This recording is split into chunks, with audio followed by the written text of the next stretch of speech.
A gente continua a nossa série de bate-papos aqui no site do GPI. Vocês estão gostando da nossa série de conversas com os nossos professores, nossos coordenadores? Hoje a gente tem mais um fera. E quando eu digo mais um fera, porque realmente ele é super fera. Eu converso hoje com o professor Rodrigo Taminato. E olha, o nosso tema de hoje, eu confesso, professor, já vou até lhe falando, dando as boas-vindas para você aqui no nosso site do Instituto GPI.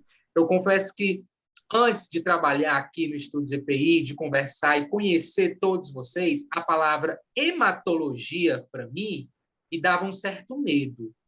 Meu Deus, que coisa distante da minha realidade. Primeiro profissional da hemato, olha como já estou íntimo, chamando de hemato. Primeiro profissional da hemato que eu entrevistei aqui, eu fiquei muito nervoso. Meu Deus, o que é isso?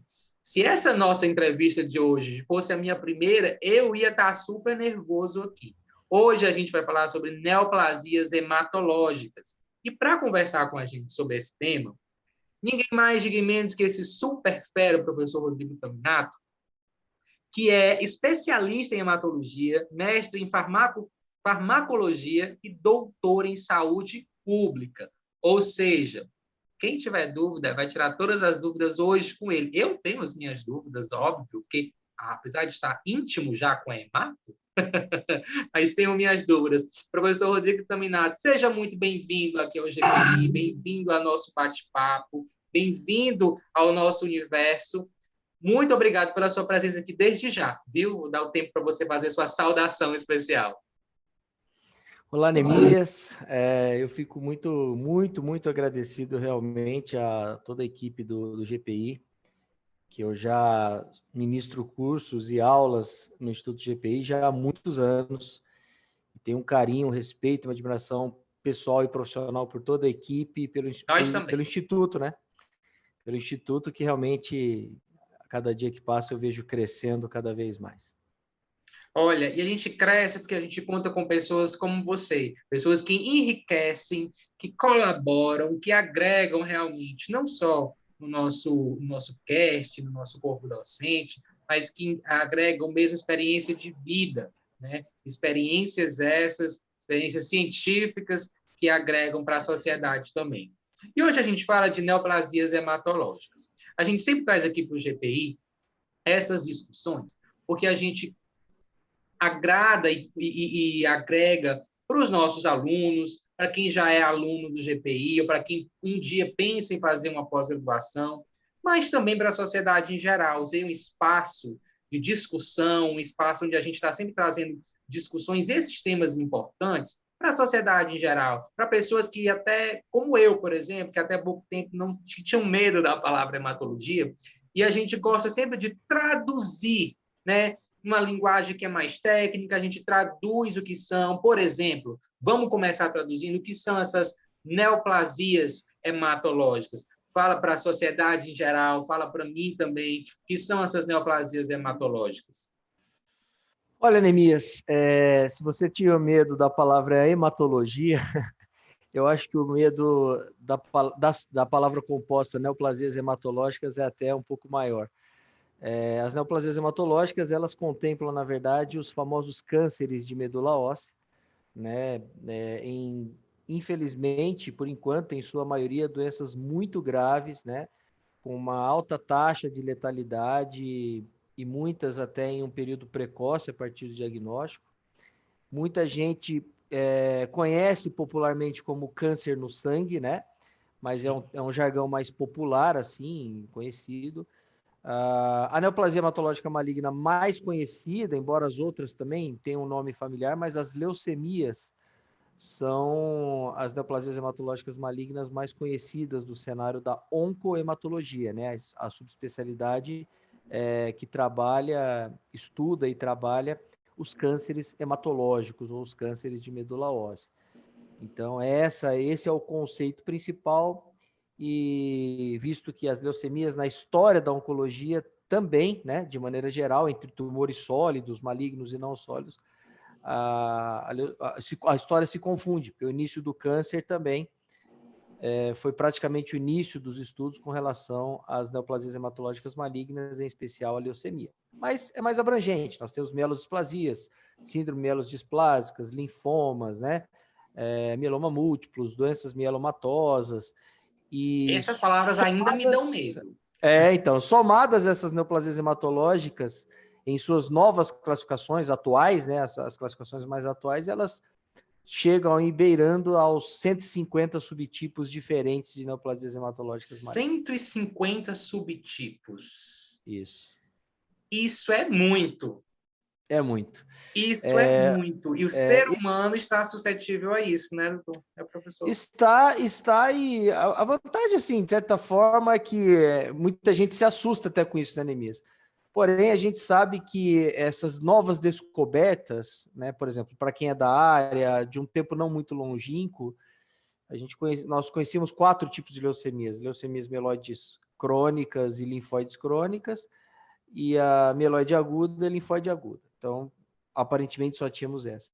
Mas com a chegada da genética, da biologia molecular, das novas tecnologias de diagnóstico e de investigação clínica e laboratorial, a ciência conseguiu aí aprofundar um pouco mais nessas doenças, conhecer as suas particularidades e para justamente ser mais assertivo no tratamento. Então, apesar de assustar muito, né? Descobrir se existe, como tratar, como talvez até como prevenir, não é isso? Isso você bem usou, a ciência e a tecnologia a favor, não é isso? Do trabalho de vocês. E aí isso acabou colaborando, né, para que a gente chegasse a tratamentos mais assertivos, mais eficientes, reduzindo, inclusive, essa taxa de letalidade precoce, né? Hoje nós temos pacientes com leucemia tratando a doença e em seu determinado limite, tendo uma boa qualidade de vida já há 20, 23 anos com a doença. Coisa que não acontecia antes. 20, 23 anos. Né? Antigamente, se você pegar a década de 90, que está aí do lado, não faz tanto tempo... Era quase uma sentença de morte, né? Exato. Era raríssimo você ter pacientes que sobreviviam mais de 5 anos. Então, essas novas estratégias, a ciência e a tecnologia começou a chegar a um ponto em que nós começamos a aumentar a sobrevida desses pacientes, graças à ciência e à tecnologia do diagnóstico e do tratamento. Ciência e tecnologia trabalhando a serviço da qualidade de vida das pessoas, não é isso, doutor Rodrigo? Exatamente. A qualidade de vida das pessoas sendo modificada, sendo melhorada através desses estudos da ciência, os avanços da tecnologia. Numa área como a sua, por exemplo, isso é imprescindível. Sim, com certeza. Eu me pergunto, você falou da questão da letalidade dessas doenças, né, das neoplasias hematológicas, e eu me pergunto em relação se você, até se você não tiver, por exemplo, esses dados, é perfeitamente entendível, mas assim, os dados sobre o número de casos no Brasil, por exemplo, é muito comum ter esse tipo, termos nós brasileiros esse tipo de doenças. Você falou que, por exemplo, hoje já a realidade já é diferente do que 20, 25 anos atrás. Né? Hoje a pessoa consegue ter uma qualidade de vida e viver mais. Mas o número de casos, como é que está? Vocês que pesquisam estão sempre estudando isso. Sim. Olha, Neemias, o Instituto Nacional do Câncer, que é o INCA, através de um departamento de epidemiologia, lança as estimativas bianuais, né? Da quantidade de pacientes que provavelmente serão diagnosticados com leucemia, que a gente chama de tumor de localização primária. É o primeiro câncer que o paciente descobre nessa localização. Resumindo, é isso.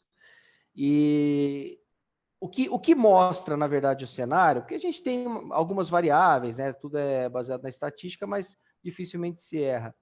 A proporção, ela vem aumentando a cada biênio, né? A cada 2 anos que se passam, o número de casos diagnosticados, não só de leucemias, linfomas, mielodisplasias e outras doenças. O que eu te falo é que eu posso te afirmar é que os resultados são expressivos do ponto de vista que, dentre os 10 principais tipos de cânceres mais comuns na sociedade mundial, e na brasileira não é diferente, a leucemia já há pelo menos 15 anos está entre as 10 primeiras, entre as 10 doenças oncológicas, né, 10 tipos de cânceres mais comuns na sociedade, e Dependendo do ponto de vista, uma notícia não muito boa, né? Obviamente que o número de casos vem aumentando a cada ano. Então, por exemplo, uma neoplasia considerada hematológica também, que é o linfoma, é de tecido linfático, mas faz parte do ambiente, né? Ele tem sido um dos cânceres que mais aumentou o número de casos nos últimos 10 anos. Então, essa informação ela é um pouco temerária, de fato, visto que se a gente pensa em câncer de mama, câncer de próstata, câncer de pele, câncer de pulmão, câncer de cólon retal, câncer de colo de útero, aí nesse cenário encontramos também leucemias e linfomas, que são duas neoplasias hematológicas malignas, se enquadrando entre os 10 tipos de cânceres mais comuns na nossa sociedade. E acometem pessoas de várias idades? Ou existe, assim, um chamado grupo de risco? Nem sei se isso se aplica a esse conceito, mas existe uma faixa etária mais comum ou não? Por exemplo, crianças podem ter esse tipo de linfoma, por exemplo? Sim, na verdade existem dois extremos, né, nas doenças oncohematológicas. Como a maioria das doenças oncológicas, ou seja, a maioria dos cânceres acometem, se desenvolvem, né, mais em pacientes idosos, então a gente entende que pessoas maiores de 60 anos são acometidas em sua maioria. Mas tem uma curiosidade que a leucemia, principalmente uma leucemia chamada linfóide aguda, ela acomete muito crianças, tá? Então, assim, dentre os cânceres pediátricos, ou seja, os cânceres em crianças de 0 a 9 anos, o câncer mais comum, disparadamente, são as leucemias agudas, né? Então, afeta muito, e muita gente, né, isso pensando em população geral, quando alguém fala leucemia, automaticamente se lembra de crianças, porque, de fato, além de ser mais chocante, mais não que nas outras pessoas, nas outras faixas etárias não sejam, sim, mas assusta muita gente uma criança entre 0 a 9 anos diagnosticada com um câncer tão agressivo, tão grave quanto a leucemia, né? Então, existem esses dois polos de extremidade, os idosos e as crianças com esses tipos de neoplasias hematológicas. Porém, o intermediário entre essas idades também são acometidos, porém não na mesma proporção que idosos e crianças. E essa agressividade que você mencionou, né, desse tipo de câncer, ela chama bastante atenção quando em crianças, né, porque a gente sempre associa a criança à vitalidade, criança à disposição, à energia, e de repente a gente encontra, por exemplo, nos hospitais oncológicos, crianças com a cabecinha raspada, crianças um pouco mais prostradas, mais íntimas ali na dela, assim, tá com aquela energia total, e a gente realmente estranha isso, né? Você trazer essa informação para a gente nos dá um alerta, mais uma vez, de que é uma doença, assim como tantas outras, que não escolhe, né? Ela acontece em várias pessoas. Nesse ponto de vista, essa minha pergunta ela pode ser até um tanto inapropriada, mas é uma pergunta que vem na cabeça de uma pessoa que é leiga na área da saúde, por exemplo. Tem-se estudos, algo em vista, ou pelo menos ensaiado já, algo no sentido de alguma forma, se haveria alguma forma de se prevenir essas neoplasias ou não? É algo que ainda a ciência, a tecnologia, o homem ainda não conseguiu dominar e só conseguimos tratar? Neemias, sua pergunta é muito prudente. Infelizmente, né, para neoplasias hematológicas, a gente não tem uma boa resposta para isso. Todos os pacientes, todos, acho que são raras as exceções, em qualquer idade, sempre questiona, né? Olha, como assim? Fui diagnosticado com leucemia, linfoma, mieloma múltiplo, né? Mas o que eu fiz para isso? É porque eu fumo? É porque eu bebi? É porque eu me alimentei mal? É porque, Procurando infelizmente, coisas, né? Procurando... mais de 90% dos casos são considerados idiopáticos, que nós chamamos. Idiopatia significa causa desconhecida. A ciência ainda não descobriu, né? E nós não temos, às vezes, pode provocar isso, a não ser algumas mutações, que a gente chama de mutações espontâneas. Infelizmente, é o azar, né, de uma pessoa aleatoriamente de desenvolver, né? Existem alguns fatores de risco como maneira geral, né? Obviamente que você ter uma boa qualidade de vida, um bom estilo de vida, isso ajuda em algum sentido, mas ele não evita, tá? Igual, por exemplo, no câncer de colo de útero, que se uma mulher tomar uma vacina contra o HPV, que é o vírus que provoca o câncer, sim, tiver um sexo protegido e fazer o exame do Papa Nicolau, ela, não vou falar nunca, mas dificilmente ela desenvolverá um câncer de colo de útero. Então, nós temos métodos preventivos para isso. Câncer de pele, se o paciente realmente se expuser ao sol de maneira adequada e saudável, utilizar de forma correta os bloqueadores protetores solares, evitar essa exposição exagerada ao sol, ele dificilmente terá um câncer de pele. No caso das leucemias, dos linfomas, mieloma, existem algumas coisas, por exemplo, olha, o paciente que tem soro positivo, tem AIDS, ele pode desenvolver o linfoma, tem maior chance, né? Então a gente pensa aí na prevenção de doenças infecto-contagiosas. Se o indivíduo tem uma profissão que se expõe aí a querosene, a solventes orgânicos, né, químicos, por exemplo, beleza, então se usar EPI, se proteger bem as normas de biossegurança para não se contaminar, não se intoxicar com essas substâncias, pode diminuir as chances. Mas nada é muito efetivo, Neemias. Nada é assim, falar, se você fizer isso, você dificilmente desenvolverá leucemia, linfoma, garantia, né? Não é uma garantia. Não há uma garantia, infelizmente. Então, 90% dos casos, ou até mais, né? Nós temos aí a idiopatia como a principal causa. A resposta que a gente tem para os pacientes, infelizmente, é essa. Olha, não dá para saber. Infelizmente aconteceu, nós vamos tratar com o que a gente tem e fazer as nossas devidas aí orações para que o tratamento seja efetivo.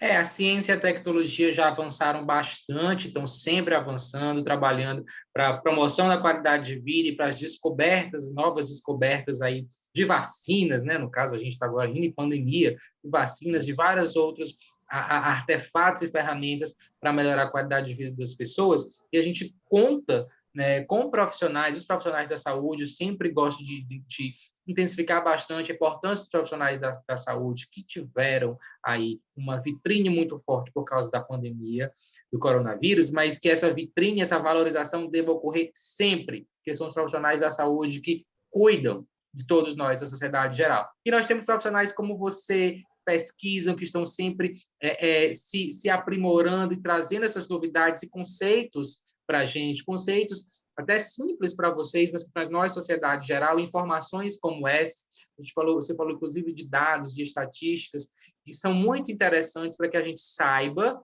tenha conhecimento das nossas formas, você bem falou, não tem como garantir, mas a gente fazer as certas prevenções, né, de acordo com cada caso, e a gente ficar, também ter a empatia com as pessoas que desenvolvem esse tipo de doença, ou desenvolveram esse tipo de doença, que pode acontecer com cada um de nós, inclusive, pode acontecer comigo, com você, com as pessoas da nossa família. Exatamente. Doutor Rodrigo, muito obrigado pela sua disponibilidade, pelo seu tempo, por esse bate-papo belíssimo. Eu falei para você nos bastidores que talvez fosse um bate-papo rápido, mas seria produtivo. Foi super produtivo. Foi maravilhoso. Eu tenho certeza que quem vai assistir depois isso aqui no site do GPI vai gostar bastante desse bate-papo. Então, queria agradecer mesmo a sua disponibilidade, viu? É só o primeiro bate-papo nosso, tá? Tá bom. É sempre um prazer, Neemias. Muito obrigado pelo convite.